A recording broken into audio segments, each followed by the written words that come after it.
everybody. Welcome to the Weezer podcast. This is Jim Weezer, who does this particular podcast, and I'm happy to be here with you today. Uh, what I would like to acknowledge is I'm able to do this, and grateful that I can do this from the studios of WJOB in beautiful Woodmar section of Hammond, and glad to be with all of you today. Uh, just talking to the producer right before the show and trying to decide how do you narrow it down? how do you possibly narrow down what is going on in our world today, especially in the term of government and politics? Because your head just spins. Your head just spins because there's so much to comment on.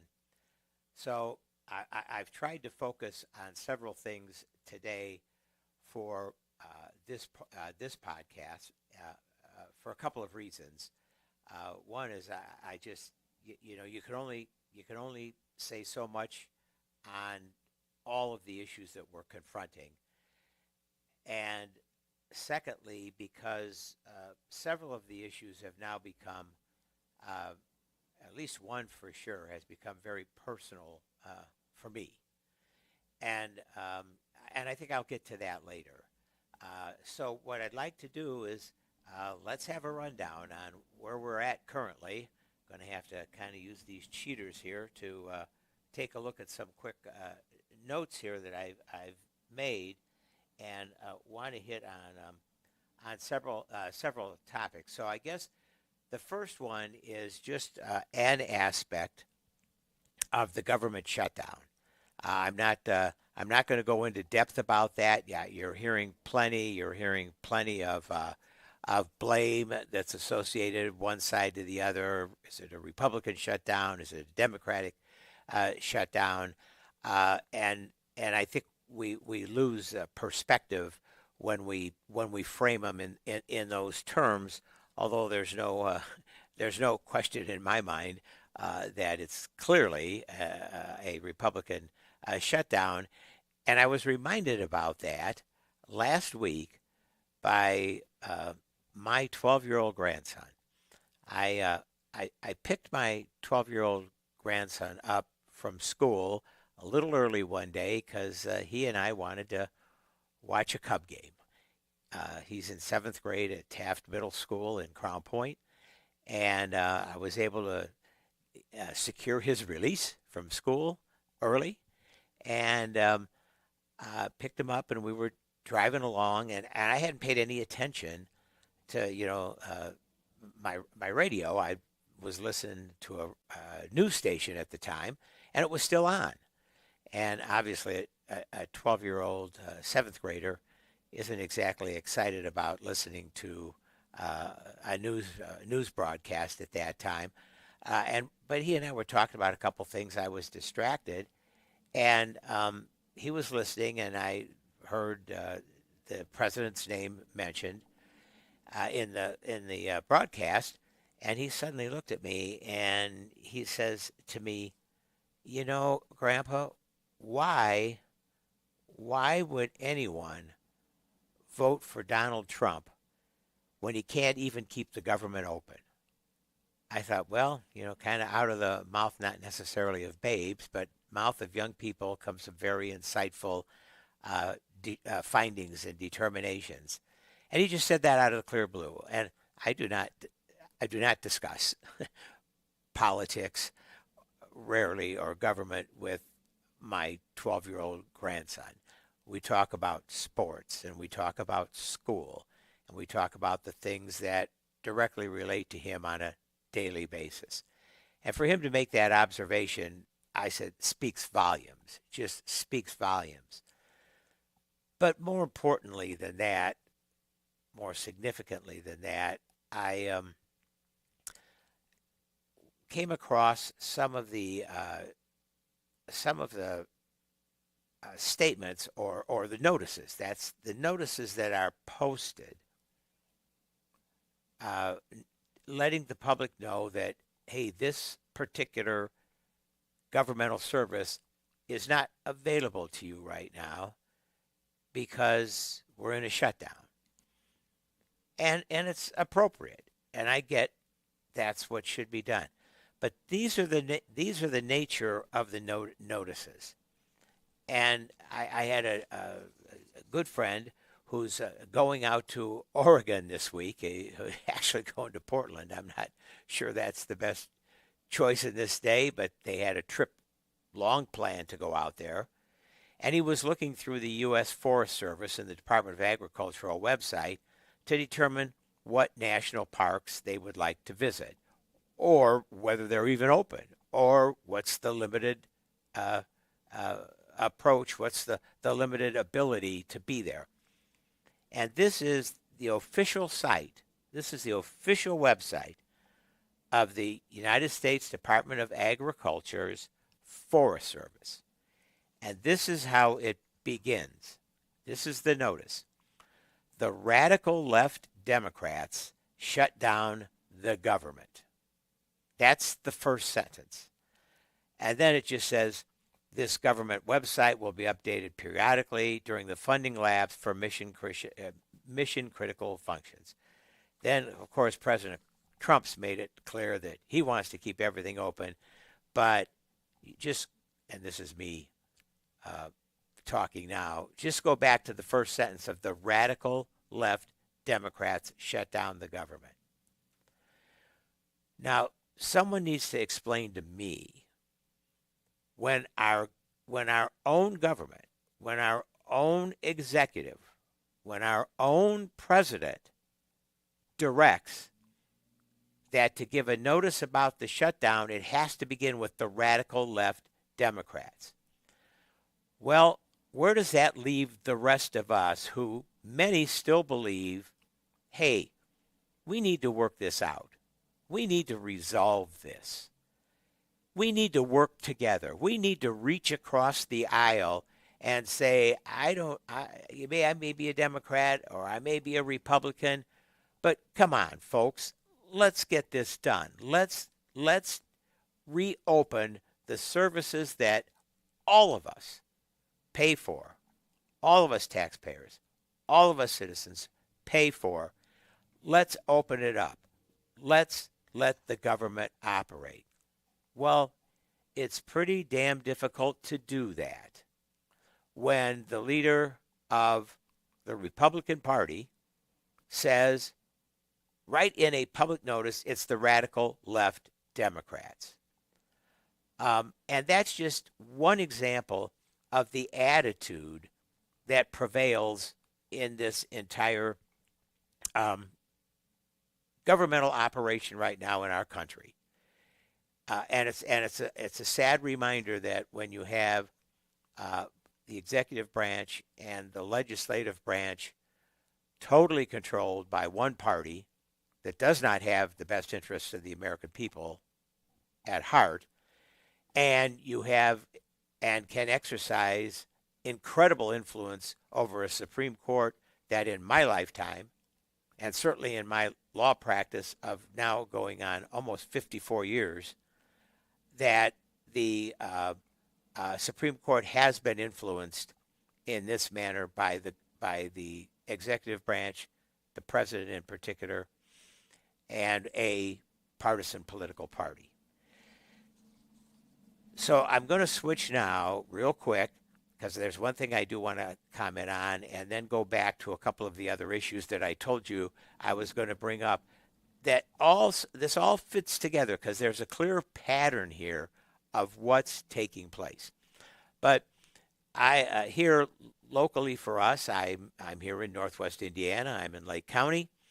Last night, our Secretary of State held a forum, a public meeting in the town of Munster for the purpose of, and was directed by the legislature to do this. It's actually in the legislation, the Indiana legislature, which is a microcosm of our federal government, entirely controlled by at the executive and representative level.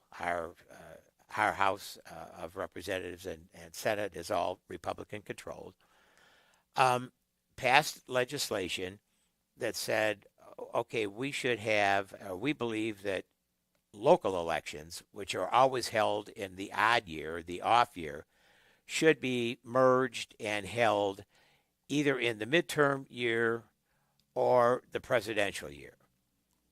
And we'll talk about the significance of that in a second.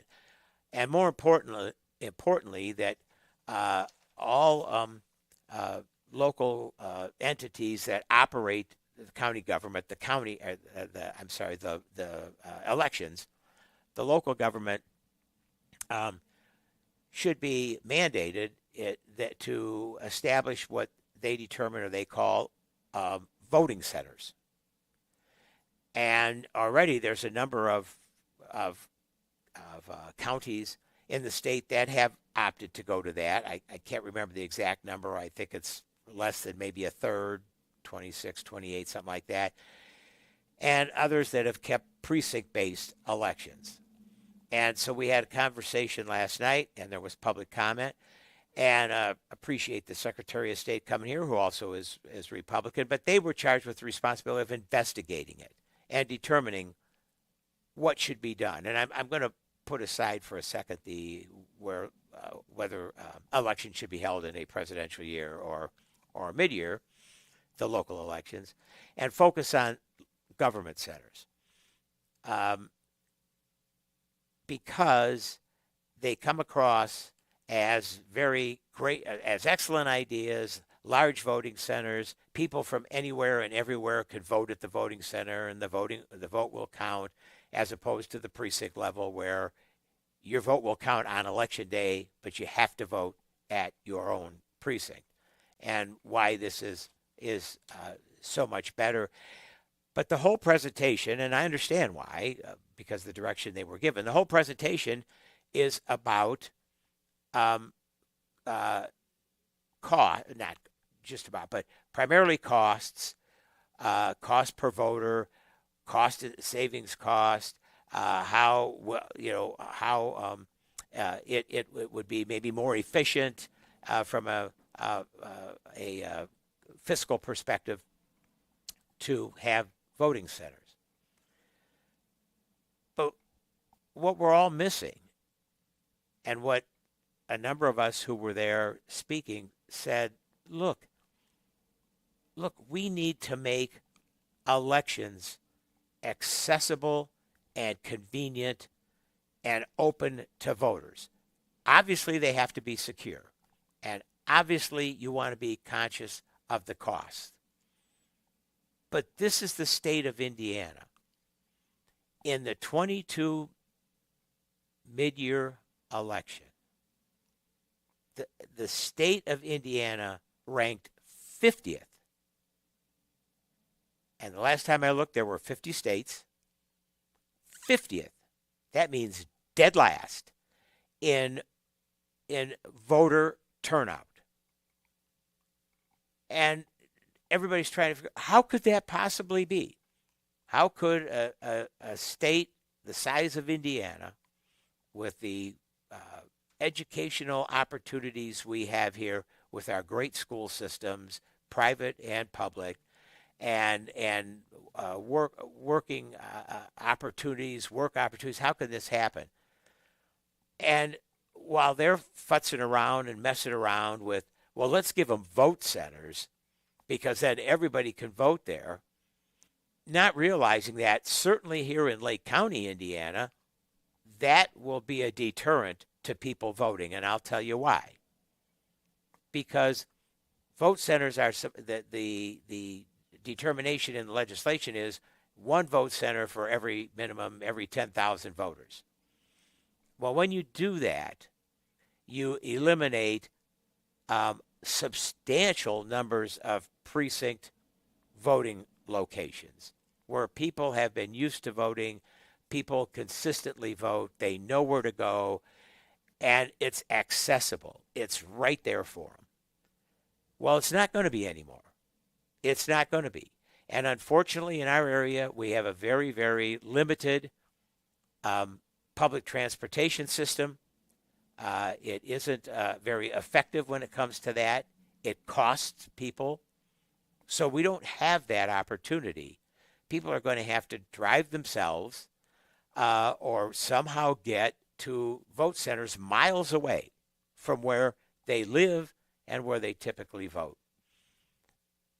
And if you look at what's happened in Indiana in our voting system over these past a number of years, legislation time and time again to suppress the vote, to restrict the vote. They tried to eliminate, or not eliminate, but restrict early voting, and that was fortunately defeated in the last legislative session. But what wasn't defeated is they will not allow student IDs anymore. Student IDs for college kids no longer a valid state identification for voting. And we see this. They've restricted reasons as to why you could absentee vote. And this is just another in the series of these repressive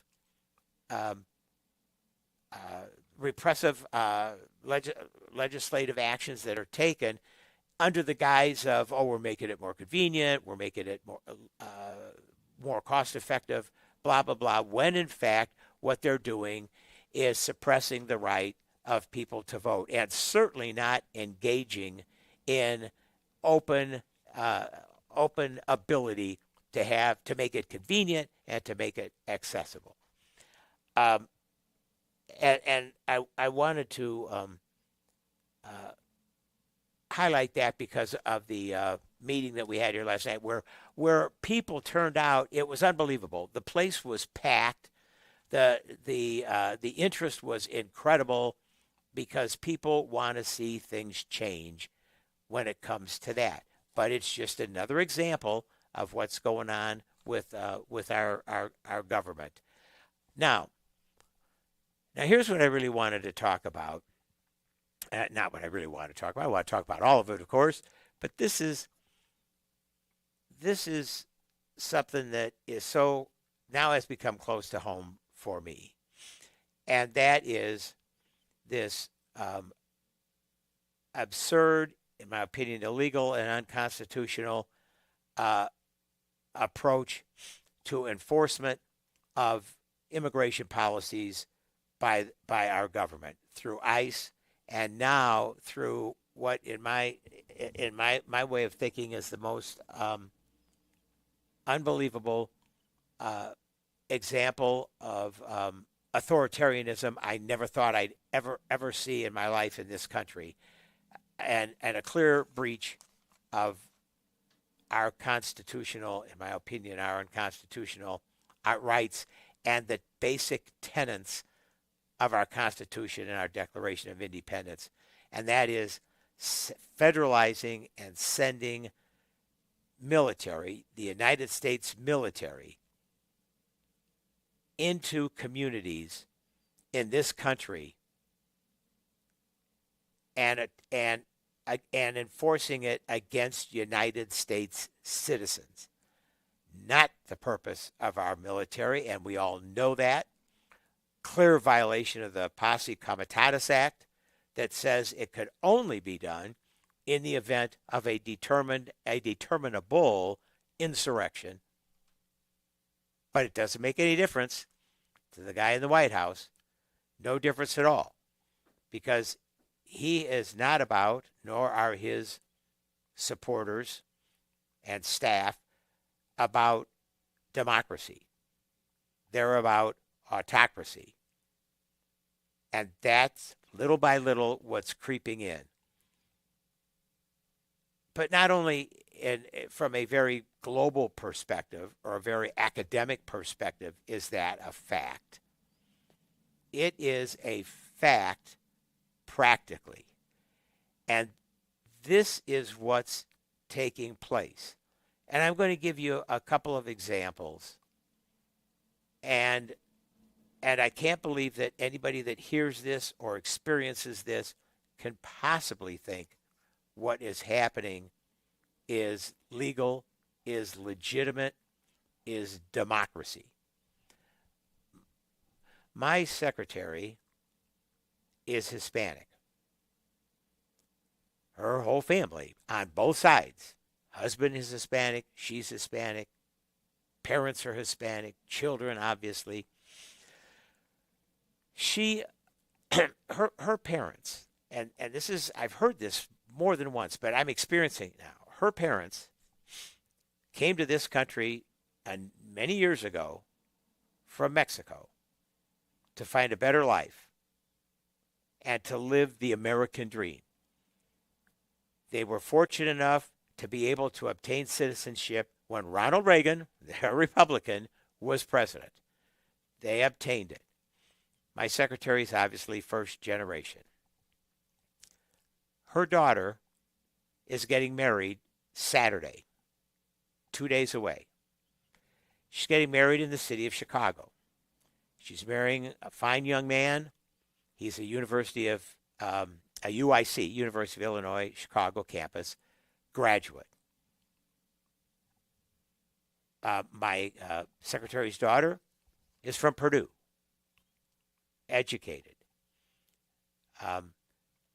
They have a wedding planned for a long time, as you know how weddings are planned, for 200 people in a venue in Chicago, a beautiful, lovely venue in the city of Chicago. 200 people, probably give or take, are invited. Right now, and this all happened this week, this all happened when ICE started ramping up its grabbing up of people on the street. And folks, we're not talking about the worst of the worst. We're talking about anybody you can find. Anybody that doesn't look like me. Anybody that's brown, anybody that's black. And now being supported by federal troops. They're getting back to their wedding. Approximately 200 people invited. They're down right now because of cancellations to between 80 and 100, half. And probably by the time Saturday rolls around, less than half. Because people are afraid. People are scared. People, and I'm talking about American citizens. I'm talking about documented American citizens for as far as we know, for the most part, maybe for the all the part, but certainly people that live, people that work, people that have jobs, people that have families, people that have kids in school will not go to this wedding for fear that someone there may be, or someone or several may be the subject, rightly or wrongly, of ICE's attention. Because ICE is showing up at these places. And they're going to show up, or their fear is they're going to show up. They're going to show up at this place. And these people, this young couple, probably the most important, certainly one of the most important, certainly the most memorable event in their life to date, have to suffer and can't enjoy what they should because of our government's ridiculous, outrageous actions that they're taking relative to immigration. They can't enjoy their wedding day, their wedding night with friends and family because they're brown. They can't enjoy it. And the Supreme Court gave a recent decision that supports, if you have reasonable suspicion, not probable cause, you can start pulling these people over. Not just pulling them over, yanking them off the street. I'm so appalled, I'm so embarrassed by this, to think that this can happen in this day and age. Even as my secretary tells me, even the mariachi band said no, we were not going to show up. It's horrible. It's the exact contradiction of what this country should be about, and I always thought was about and is about. And it's horrible. And you're seeing on the news daily examples of situations like this. But this is the first one I've ever personally experienced. And I know these folks, and they're just such wonderful people that it breaks my heart. It breaks my heart that something like this has to take place in this country in the 21st century is appalling, unthinkable a year ago, totally unthinkable. Finally, I just want to comment quickly because all these, you can see all these tie together and comment on what the euphemism that people like to talk about is redistricting. Well, it's not redistricting, it's gerrymandering, which is improper, illegal, inappropriate redistricting. It's not following the rules. It's not following the rule of law regarding redistricting, but gerrymandering. And we're experiencing that right now in this part of our state, specifically in this part of our state, because the president has said, we need, as he did in Texas, go find me 5 new Republican districts. As he did in Georgia, go find me 11,780 votes. Do this. I know it's not lawful. I know it's not right. I know it's immoral, but just do it. And the thread runs through all of these policies. All of them are the same. They're illegal, they're immoral, they're autocratic, but just do it. So he says to Indiana, and he sent his minion, J.D. Vance here, a month ago to talk to our legislature. We have 9 congressional districts in Indiana, 7 Republican, 2 Democrat. Find me a Democrat district. Well, we happen to be one. Right where I live is one of them. Change, redistrict, engage in redistricting, even though you've never done it before. And we always do it every 10 years on the basis of the sentence. But no, let's do it mid-year, not for a valid governmental reason, as if someone saw the articles, you local folks here saw our county councilman, the Republican chairman, say, well, this is fair and this is needed, and then cites a study from the Center for Immigration Policy, which is well known to be a right-wing, very right-wing, run by a gentleman who is an avowed white nationalist. That's his supporting documentation. To say you need to do this. It's needed. It's not needed. It's political, and it rigs and it games the system. That's what it does. That's what the president himself said. He didn't say we need this because of this study from the Center of Immigration Policy. We need this because we need it to win.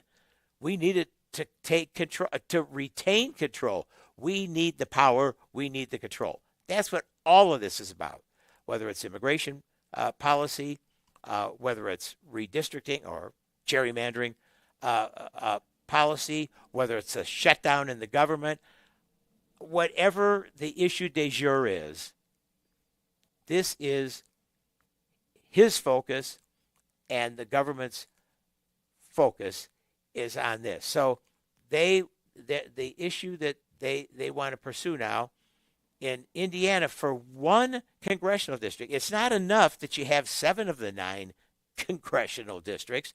You want to have 8 or maybe 9. We have our congressman, 2 congressmen, Democrats, Frank Mervan here, and Andre Carson in the Indianapolis area.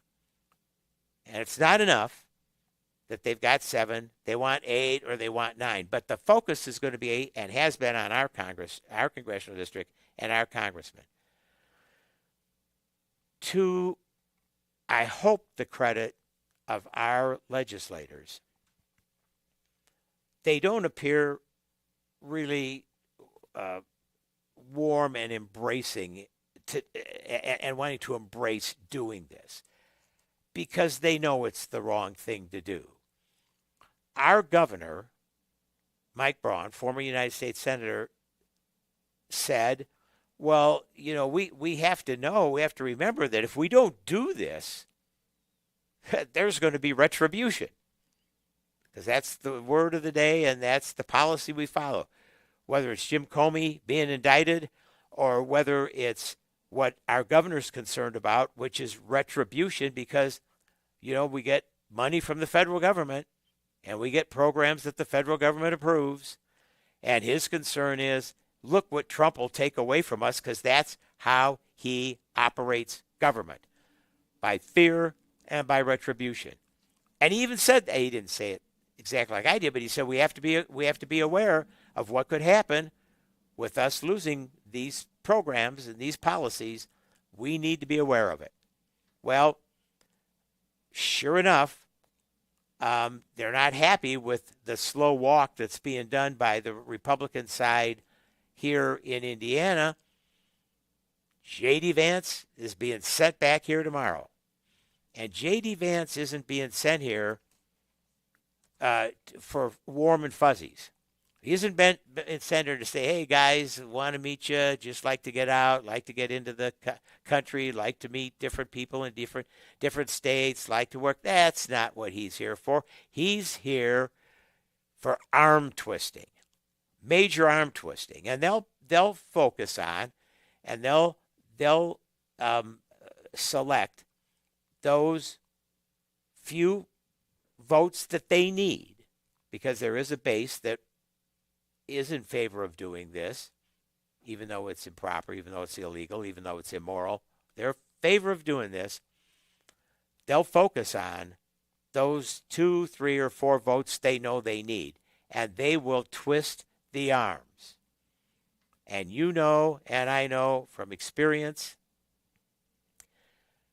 that means, hey, you do what we want you to do, or you'll be primaried. It's as simple as that, folks. It amounts to nothing else. Because that's how our federal government, our president, and his minions operate, out of fear and retribution. And people ultimately cave in and ultimately kowtow. So I leave you with this. It's up to us, folks. There's not much left. We're not going to get help. Congress is, you talk about a do-nothing Congress. They send the Congress home. They send them home because they don't want them to vote on the Jeffrey Epstein release of governmental files. So Congress goes home, and we're in a shutdown. And we have all of these issues to have to deal with, including a congressman-elect from Arizona who they won't seat, who Michael Johnson, the Speaker of the House, refuses to swear in because he knows she'll be the 218th vote that will pass the resolution that requires the Epstein files to be brought out into the public, to be released to the public, so we really know what was all about that. Won't even swear her in, although she was overwhelmingly elected, to replace her father who was there for 22 years and who unfortunately died of cancer. And she's not being replaced. Why? Because they don't want that last vote. Why? Because she's not of the same color and not of the same philosophy as Michael Johnson. Pure and simple. Folks, we have to get out. We have to protest. We have to let people know that isn't the United States of America. That is not who we are. That is not what our First Amendment and our freedoms and our rights were built on. It's up to us. It's not going to be done by the Congress. It's not going to be done by the executive branch, and it sure isn't seeming to be done by the Supreme Court. I have the greatest admiration for the federal judges that have been standing up to this, for the Court of Appeals that have been standing up to this attempted authoritarianism. Terribly disappointed in the Supreme Court. So that's what I have for you today. Some of it, as I told you, is personal. Some of it is observational. Some of it is by being a citizen of this country that I love so dearly and we all love so dearly, and whose freedoms and fundamental rights we all want to protect. Thank you very much for listening. I appreciate it. Go on, please. Try and have a good day, a good weekend, and a good life. Take care.